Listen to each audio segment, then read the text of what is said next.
launching a standalone app, which is interesting, right? So Instagram, the application I'm not currently using at the moment because I'm on a bit of a hiatus, is considering launching a standalone app for shopping. I'm gonna get the article up here online.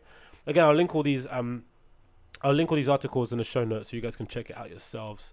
But I'll read a bit of this now. So Instagram is working on a new standalone app dedicated to shopping. The Verge has learned the app, which may be called IG Shopping, will let users browse collections of goods from merchants that they follow and purchase them directly within the app. According to the two people familiar with the matter, Instagram declined to comment. It could not be learned when the app might launch. Its development is still ongoing, and it could be cancelled before it's released. But sources familiar with development say Instagram believes it's well positioned to make a major expansion into e-commerce.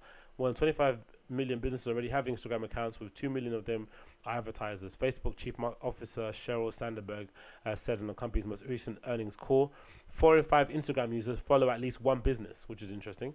Creating a standalone app would allow the company to provide a dedicated home for increasingly popular activity on Instagram while expanding opportunities for revenue. Over time, Facebook could introduce more tools for merchants who are building their business on Instagram, directly challenging e-commerce platforms like Shopify. According to a person familiar with the company's thinking, most online businesses need an Instagram account already. Thinking goes, many of them would surely use paid business tools if they became available, which is absolutely amazing, right? And it continues. Some companies already sell such tools on Instagram. Advertisers, 460, for example, lets businesses pay for help creating shoppable photo galleries, content moderation, post scheduling, and other services. Shopify app store contains dozens of plugins related to promoting and managing Instagram based businesses, which is interesting. They're creating a standalone app because you would have thought they would just integrate it into the app itself because people already are kind of doing that now, right? But I guess the app itself will be a standalone destination. But again, it goes, it's a great because then you'd be able to, maybe then your Instagram feed will go back to being beautiful pictures of people on a holiday and shit, right? And of their, worldly possessions. You might go back to that because at the moment now you get a bit of a mix of like ads and it's a bit cluttered at the moment. So it could be a good idea to kind of separate it, segment it a little bit, and also have a dedicated home where people can actually go and discover things, and especially if it's linked to your already, like kind of how similar to how like IGTV works, right? Where it's already linked to your Instagram account and you already follow. And if people you follow have an IGTV account or make content on there, it will kind of alert you and let you know. So that'd be a kind of a good way to kind of drive some traffic. It's an interesting platform, interesting thing that they're doing because Shopify has kind of turned into a bit of a B2B thing.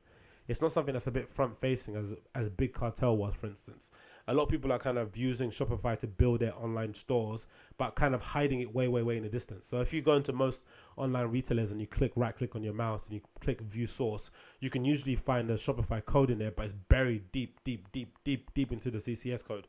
So it'd be interesting to see how brands use the platform. Will the profiles be edited? Can you have custom themes? Will that work? The design language of raw of it, what's that going to be like? I'm interested to see what they're going to do with it, but I think it's a great direction that they're kind of taking the company in, and maybe this is where they can really make a push towards fashion, because I know they did hire, I forgot who they hired. Instagram did hire someone really high up from fashion to kind of spearhead their fashion department. I read the other day that Snapchat hired somebody else to lead their fashion segment. Amazon did the same thing, but it's kind of not gone where it should have gone. Even though Amazon I think they sponsored Tokyo Fashion Week, I think recently, right? So they're kind of making some inroads in that regard.